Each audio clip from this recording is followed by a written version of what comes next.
இன்றைக்கி நாம் மிதுன ராசிக்கு இந்த செப்டம்பர் மாதம் எப்பேற்பட்ட ஒரு அற்புதமான பலன்களை தரப்போகுது அப்படிங்கிறத பற்றி தாங்க பார்க்க போகிறோம். இன்னொரு முக்கியமான விஷயம், தனிப்பட்ட முறையில் ஜாதகம் பார்க்க இந்த வாரத்துக்கான அப்பாயின்மெண்ட் ஃபிக்ஸ் பண்ண சொல்லி நிறைய பேர் கேட்டிருந்தீங்க.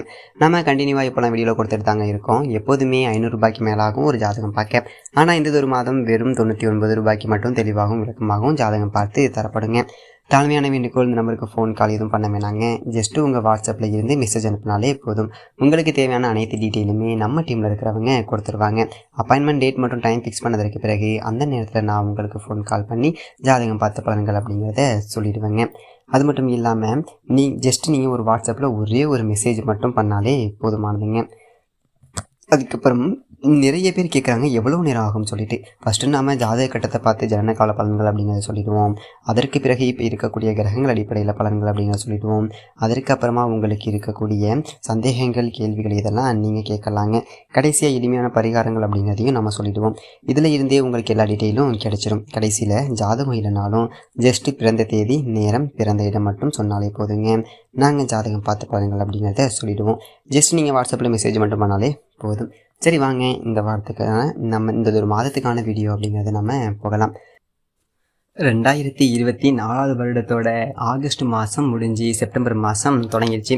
இந்த செப்டம்பர் மாதத்துக்கு உண்டான ஒரு ராசி பலன் அப்படிங்கிறத நாம் தெரிஞ்சுக்கிட்டோம் அப்படின்னா, இந்த செப்டம்பர் மாதத்தில் கிரகங்கள், அதாவது நவ கிரகங்களில் நமக்கு எந்தெந்த விஷயங்களில் சாதகமாக இருக்கு, என்னென்ன செய்யலாம், நம்மளுடைய எதிர்பார்ப்புகள் அப்படிங்கிறது ஈடேறுமா, எதை செய்யக்கூடாது, என்னென்ன பரிகாரங்கள் அப்படிங்கிறது பண்ணலாம் அப்படிங்கிறதெல்லாம் ரொம்ப துல்லியமாக நாம் தெரிஞ்சு வச்சுக்கலாம்.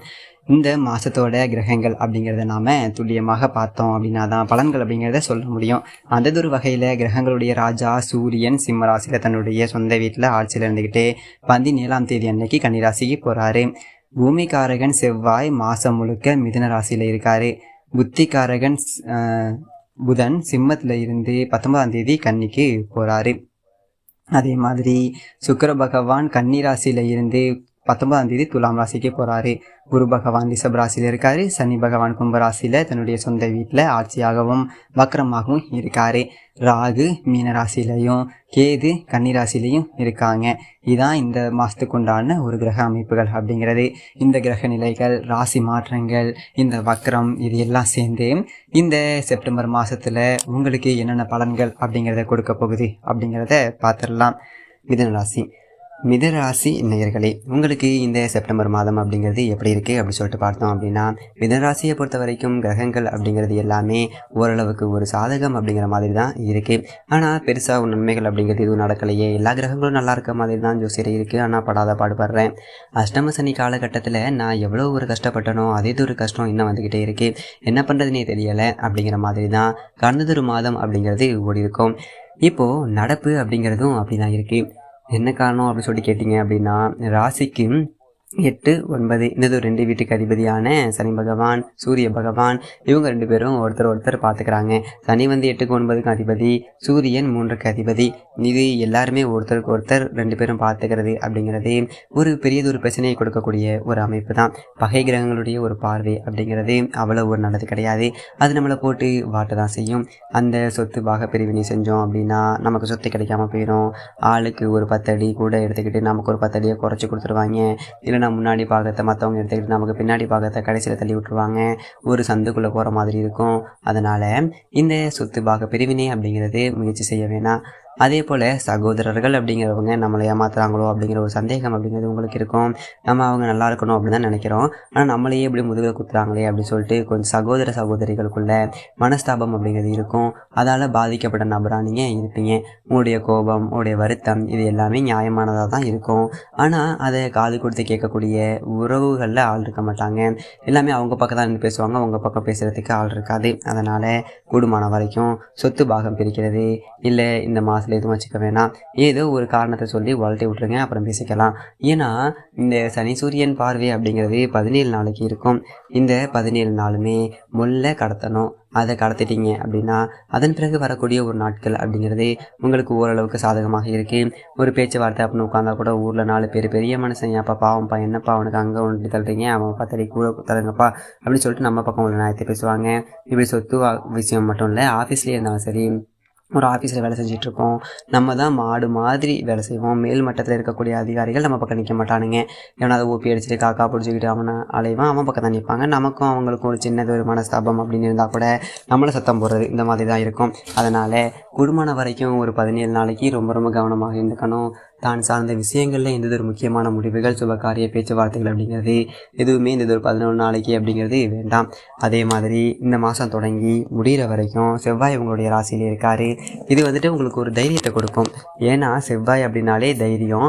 அப்படிப்பட்ட செவ்வாய் உங்களுடைய ராசியில் இருக்கார் அப்படிங்கும்போது நீங்கள் எது வேணாலும் நடக்கணும்ப்பா, நடக்கிறது நடக்கட்டும், கடைசியாக நம்மக்கிட்ட தானே வரணும், வரப்போ பேசிக்கலாம் அப்படின்னு சொல்லிட்டு ஒரு மனதிடத்தோடு நீங்கள் இருப்பீங்க. ஏன்னா செவ்வாய் வந்துட்டு உங்களுடைய ராசியை பொறுத்த வரைக்கும் 6க்கும் 11க்கும் அதிபதியாக இருக்கார். அவர் ராசிக்குள்ளே இருக்கக்கூடிய எந்த ஒரு நேரத்தில் இழந்ததொரு வாய்ப்புகள் அப்படிங்கிறது நீங்கள் மறுபடியும் அடைஞ்சே தீரணும். அது மாதிரி அவர் கலந்ததொரு காலகட்டத்தில் அலுவலகத்தில் நமக்கான ஒரு ஊதிய உயர்வு, ஒரு சம்பள உயர்வு, இல்லை பதவி உயர்வு கிடைக்காம இருந்திருக்கலாம். அதெல்லாம் நீங்கள் அடையலாம். ஆனால் கொடுத்துருக்கணும், 17 தேதி தாண்டணும். ஏன்னா இந்த சூரியன் சனி பார்வை அப்படிங்கிறது இருக்கும்போது நமக்கு கிடைக்க வேண்டியது நமக்கு கிடைக்காம போயிடும், நியாயமாக நமக்கு கிடைக்க வேண்டியது கூட கிடைக்காம போயிடும். அப்படிங்கிறதுனால 17 தேதி வரைக்கும் கொஞ்சம் பொறுத்து இருந்தீங்க அப்படின்னா அதன் பிறகு செவ்வாய் உங்களுக்கு சாதகமாக இருக்கிறதுனால எல்லாத்தையுமே செஞ்சு கொடுப்பாரு. வேலை செய்யக்கூடிய இடத்துல இருந்த பிரச்சனை அப்படிங்கிறதும் படிப்படியாக மாறும். அந்த மாதிரி வெளிநாட்டில் இருந்து சில பேர் அழைப்புகள் அப்படிங்கிறத கொடுப்பாங்க. வரியாளங்க ஒரு வேலை இருக்குது, மாமா மச்சான் சொந்த பந்தம் கூட்டாளி நண்பன் யாராவது ஒருத்தன் இங்கே ஏன் கடந்து கஷ்டப்படுறேன், என் கம்பெனிக்கு ஒரு வேலை இருக்குது, நான் வேணால் விசா போடுறேன் அப்படின்னு சொல்லிட்டு அழைப்பாங்க. அதை வந்து ஏற்றுக்கிறதும் அவங்களுடைய ஒரு சுய விருப்பம், இல்லை அவங்க குடும்ப சூழல், நம்ம பிள்ளைங்களை விட்டு பிரிஞ்சு போகணும் வரணும் இந்த மாதிரி. ஆனால் ஏற்றுக்கிட்ட நன்மைகள் அப்படிங்கிறது இருக்குது. அதில் எந்த விதமான ஒரு மாற்றம் அப்படிங்கிறதும் இல்லை. அதோட இந்த மாதத்தை பார்த்தீங்க அப்படின்னா 19 தேதி வரைக்குமே சிம்மத்தில் புதன் அப்படிங்கிறது இருக்கார். கன்னியில் சுக்கிரன் இருக்கார். இதில் சுக்கிரன் வந்து பார்த்தீங்க அப்படின்னா நீசம், 5க்கும் 12க்கும் அதிபதியான சுக்கிரன் நீசம் அடைகிறாரு. அப்படிங்கும்போது ஒரு விதத்தில் நன்மை, ஒரு விதத்தில் தீமை. 5க்கு அதிபதி அப்படின்னா அது பூர்வ புண்ணியம், அதனால தான் நம்ம சொத்தெல்லாம் பிரிச்சுக்கிட்டோம் அப்படின்னா நமக்கு பாதிப்பு அப்படிங்கிறது ஏற்படும் அப்படின்னு சொல்லியிருந்தேன். அதோட சூரியன் சனி பார்வை அப்படிங்கிறது இருக்குது. அதனால் இந்த சுக்கிரன் நீசத்து ஒரு காலகட்டம் அப்படிங்கிறதுல நம்ம கொஞ்சம் பூர்வீக சொத்து சார்ந்து இந்த பூர்வ புண்ணியம், தாத்தா பாட்டி சொத்து, இல்லை அம்மா வழி சொத்து, எதுலேயுமே புது புது முயற்சிகள் எதுவும் செய்ய வேணாம். இடமே உங்ககிட்ட இருக்குது, ஒரு கட்டடம் கட்டி வாடகைக்கு உள்ளான்னு இருக்கேன், ஒரு விவசாயம் பண்ணலான்னு இருக்கேன், எதுவுமே இந்த 17 தேதி வரைக்கும் வேணாம். 19ஆம் தேதிக்கு மேலே சுக்கிரனும் அவர் வந்துட்டு பலமடைஞ்சு ஆட்சி வீட்டில் உட்காந்துடுறாரு, துலாம் ராசிக்கு போயிடுவார். அதன் பிறகு நன்மைகள் அப்படிங்கிறது நடக்கும். அது வரைக்கும் நீங்கள் சொத்து சார்ந்து எது செஞ்சாலும் ஏதாவது ஒரு இடைஞ்சல் இடையூறு அப்படிங்கிறது வந்துக்கிட்டு தான் இருக்கும். கொஞ்சம் இழுத்து பிடிச்சி ஓட்டுங்க, அதுதான் நல்லது. அதோட இந்த ராசியதிபதியான புதன் பகவான் சிம்ம ராசியில் இருக்கார். எந்த ஒரு நேரம் எதை செய்யணும் அப்படின்னு சொல்லிட்டு நினச்சாலும் வருமானம் அப்படிங்கிறது நமக்கு திருப்திகரமாகவே இருந்தாலும் அந்த மற்ற கிரகங்களுடைய அமைப்பு புதனோட செயல்பாடையும் கூட கொஞ்சம் தடுத்து நிறுத்திடும். நல்லது நடக்கிற மாதிரி இருக்கும், அப்பாடா இது நடந்துருண்டா இன்னைக்கு அப்படின்னு சொல்லிட்டு நம்ம கிட்டக்க போகிற நேரத்தில் தள்ளி போயிடும். அடப்போங்கடா எல்லாம் விட்டுட்டு இதை மட்டும் தான் நம்பியிருந்தேன், இதுவும் போட்டு இழுத்துக்கிட்டு போயிடுச்சு, இழுத்துக்கிட்டு கிடக்கு அப்படிங்கிற மாதிரி தான் இருக்கும்.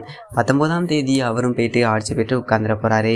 கன்னி ராசியில் தன்னோட இன்னொரு வீட்டில் ஆட்சி பெற்று உட்கார போகிறாரு. அப்போது குருவுடைய பார்வை அப்படிங்கிறது புதனுக்கு கிடைக்கிது. இது ஒரு அற்புதமான யோகா அமைப்புன்னு சொல்ல முடியுங்க. குரு பார்வையில் புதன் சிக்கிறார் அப்படிங்கும்போது பொது வாழ்க்கையில் இருக்கக்கூடியவர்களுக்கு புது திருப்பங்கள் அப்படிங்கிறது இருக்கும். உங்களுடைய புத்தி சாதுரியம் அப்படிங்கிறது பளிச்சுன்னு இருக்கும். என்னது ஒரு செய்யணும் அப்படின்னு நினச்சாலும் அது ரொம்ப யோசித்து சரியாக செஞ்சு முடிப்பீங்க. அலுவலக சூழல் அப்படிங்கிறது அதற்கப்புறம் உற்சாகமாக மாறும். அலுவலகத்தில் ஒரு முக்கியமான ஒரு பிரச்சனைகளுக்கு எல்லாமே நீங்கள் தான் தீர்வாக இருப்பீங்க. அப்படிங்கிறதுனால மேல்மட்ட அதிகாரிகள் உங்களை அழைச்சி பாராட்டுவாங்க. ஒரு சம்பள உயர்வு, ஊதிய உயர்வு கிடைக்கும். 19 தேதிக்கு மேலே கிரகங்கள் அப்படிங்கிறது சாதகமாக இருக்குது. அதோட சொந்த தொழில் செய்கிறவங்க கூட 19ஆம் தேதிக்கு மேலே புது முயற்சிகள், புது முதலீடு, இல்லை புதுசாக ஒரு கூட்டாளிகள் சேர்க்குறேன், இந்த மாதிரியான ஒரு யோசனைகள் அப்படிங்கிறது எல்லாமே செயல்படுத்துவீங்க. என்னது ஒரு செஞ்சால் தொழில் முன்னுக்கு வரும் அப்படிங்கிறதுல ரொம்ப சரியாக இருப்பீங்க. ஒரு குடும்பத்திலேயோ ஒரு பிரச்சனை, சொந்த பந்தத்தில் ஒரு பிரச்சனை அப்படின்னா கூட 4 பேர் உங்களை கூட்டு ஆலோசனை கேட்குற அளவுக்கு உங்களுடைய புத்தி சாதுரியம் அப்படிங்கிறது ரொம்ப பளிச்சுன்னு இருக்கும். இப்போது 19ஆம் தேதிக்கு மேலே அதை பயன்படுத்திக்கிட்டீங்க அப்படின்னா உங்களுடைய வாழ்க்கையில் பெரிய அளவுக்கு செட்டில் ஆகிடலாம். இந்த மாதம் அப்படிங்கிறது முதல் 17 தேதி எந்த ஒரு முக்கிய முடிவு எடுக்கக்கூடாது. அடுத்த 2 தேதி 19ஆம் தேதி வரைக்கும் என்ன பண்ணலான்னு யோசிக்கலாம். 19ஆம் தேதிக்கு மேலே பலம் தானாக கணிஞ்சு பாலில் விழுந்துடும். அதை பற்றி நீங்கள் பெருசாக கவலைப்பட வேண்டியதில்லை. அதே மாதிரி கடந்த கால கஷ்ட நஷ்டங்கள் எல்லாத்தையுமே மறந்து ஒரு துன்பங்களுக்கு எல்லாமே தீர்வு கொடுக்க போகிற ஒரு உன்னதமான மாதமாக இருக்க போகுது இந்த செப்டம்பர் மாதம் அப்படிங்கிறது. தினமும் குளிச்சுட்டு உங்களுடைய குலதெய்வத்தை மனசில் நினச்சிக்கிட்டு மனசார வணங்குங்க. இந்த சனிக்கிழமைகளில் ஏழைகளுக்கு அன்னதானம் அப்படிங்கிறத செய்யுங்க. இதை செஞ்சிட்டிங்க அப்படின்னாலே இந்த செப்டம்பர் மாதத்துடைய ஒரு பிற்பகுதி அப்படிங்கிறது உங்களுக்கு வாரி கொடுத்து உங்களுடைய வாழ்க்கையவே மாற்றக்கூடிய ஒரு அற்புதமான மாதமாக இருக்கும். மிதுனராசிக்காரர்களுக்கு எல்லாமே நல்லதாகவே அமையும்.